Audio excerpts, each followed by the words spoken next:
how are you all? I hope all of you are fit and fine and doing very well in your studies. Today, beta ji, we are going to study how to find the angles using the fraction. So let us start our today's video.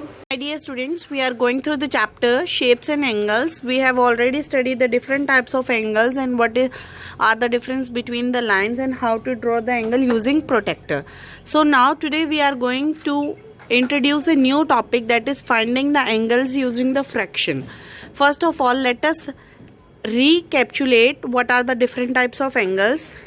Right angle. What is a right angle? Angle that measures 90 degree. That measures 90 degree. Straight angle that measures 180 degree. Complete angle. Angle that measures 360 degree. Similarly, what are the acute angles? Acute angles are angles that measures less than 90 degree. जो 90 degree से नीचे होते हैं वो कौन से होते हैं? Acute angles. और obtuse angles are always more than 90 degree and degree is the unit to measure the angles. Now beta ji, using the different angles we are going to find the angles through the fraction part.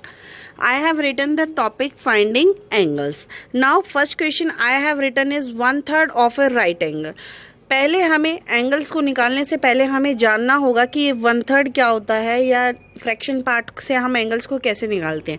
बेटा जी हमेशा याद रखिए, fraction part में क्या होता है, एक numerator होता है और एक डिनोमिनेटर होता है. जो न्यूमरेटर होता है ना, वो हमें बताता है कितने पार्ट हमने सेलेक्ट किए हैं. सेलेक्टेड पार्ट्स को कौन बताता है? हमारा न्यूमरेटर. और जितने हमने होल के पार्ट किए हैं, यानी कि जो कंप्लीट शेप है उसको जितने टुकड़ों में हमने तोड़ा है, वो क्या होता है? डिनोमिनेटर. यानी कि टोटल नंबर ऑफ पार्ट्स जो होते हैं वो क्या होते हैं? हमारे डिनोमिनेटर. सपोज कीजिए मेरे पास एक रेक्टेंगल शेप है, मैंने इसको 3 टुकड़ों में तोड़ दिया. जैसे ही मैंने इस पूरे रेक्टेंगल को 3 टुकड़ों में तोड़ा और इसमें से मैंने एक रेक्टेंगल को सेलेक्ट कर लिया, तो जो इसका फ्रैक्शन फॉर्म बनेगी वो क्या होगी? Numerator by denominator. न्यूमरेटर क्या कहलाएगा? Selected part. कितने पार्ट सेलेक्ट किए मैंने? 1. Out of how many parts are there? 1, 2 and 3. So denominator will be 3. That means denominator always represents the total number of parts. यानी कि हमने पूरी शेप को कितने टुकड़ों में तोड़ा है वो हमारा क्या कहलाता है? डिनोमिनेटर. और उन टुकड़ों में से हमने कितने पार्ट्स को सेलेक्ट किया है वो हमारा क्या कहलाएगा? न्यूमरेटर. सपोज कीजिए बेटा मैंने अगर 2 पार्ट्स को सेलेक्ट कर लिया तो मेरा न्यूमरेटर क्या हो जाएगा? 2. लेकिन डिनोमिनेटर कितना है? 1, 2 and 3, यानी कि 2/3. यानी कि out of 3 parts I have selected 2 parts. So now using this concepts we are going to find the different angles. Now first I have written 1/3 of a right angle. 1/3 of a right angle. सबसे पहले तो right angle के बारे में जानेंगे. क्या होता है right angle? L shape is always a right angle. That means right angle का मतलब क्या है? 90 डिग्री. क्या है? 90 डिग्री. उसका हमें क्या जानना है? 1/3 पार्ट जानना है. यानी कि 90 को डिनोमिनेटर पार्ट में कितने हैं बेटा जी? 3 है. यानी कि 90 को हम कितने टुकड़ों में तोड़ेंगे? 3 टुकड़ों में तोड़ेंगे. और उन 3 टुकड़ों में से कितने पार्ट्स को हम सेलेक्ट करेंगे? 1 पार्ट को हम सेलेक्ट करेंगे. अब देखिएगा बेटा जी, हमें 90 को कितने टुकड़ों में तोड़ना है?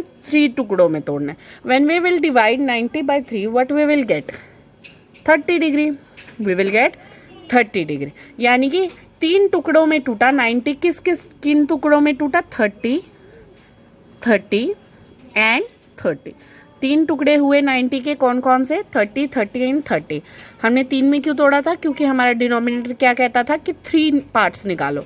अब out of 3 we have to select only 1 part. We have to select only 1 part. 1 part का मतलब कितना एंगल हो जाएगा बेटा जी? 30 डिग्री हो जाएगा. कितना हो जाएगा? 30 degree. So the 1/3 of right angle is 30 degree. 1/3 of a right angle is 30 degree. Now we have to calculate the 2/5 of 50 degree. 2/5 of 50 degree.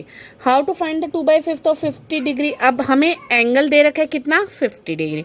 और 50 डिग्री के कितने टुकड़े करने हैं? हमें 5 पार्ट्स करने हैं. We have to divide it into 5 parts. Denominator says the total number of parts. तो जैसे ही हम बेटा जी 50 के 5 पार्ट्स करेंगे, how many?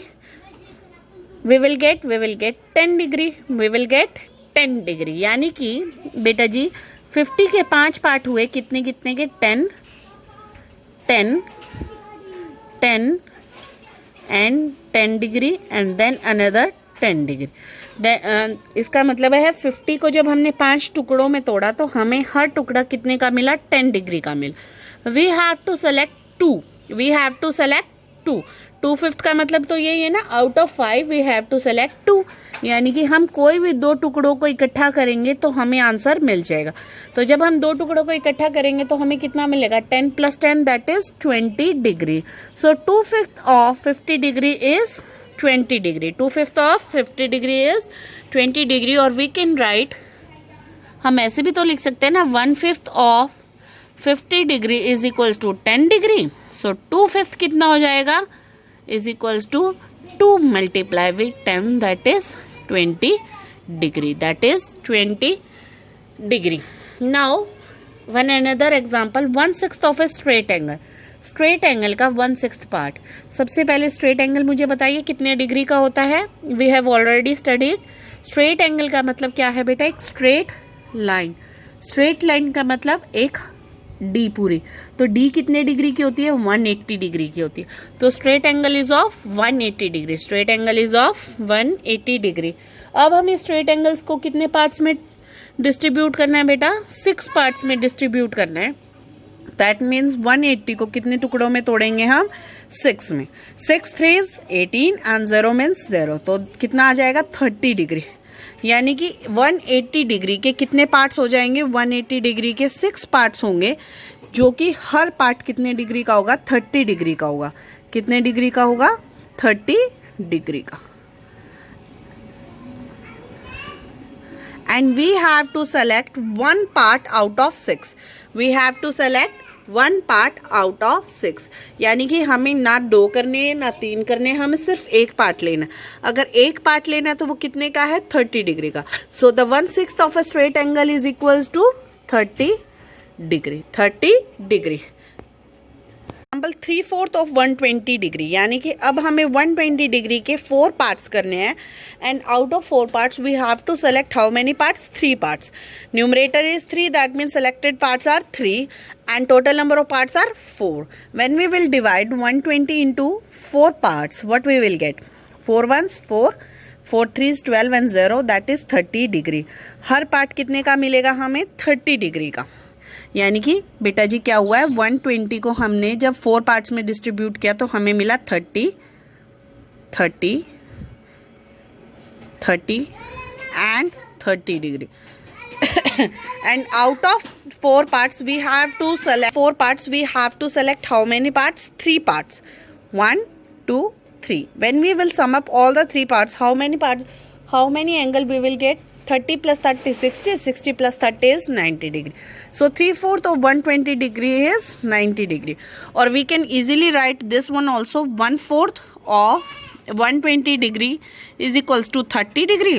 So 3/4 is equals to 3 × with 30, that is 90 degree. Hope it is clear to all of you that how to find the angles using the fraction form. Here the fraction, in the fraction form, always denominator, what denominator represent, denominator represent the total number of parts, and numerator represent, and numerator always represents the number of parts selected from the total parts.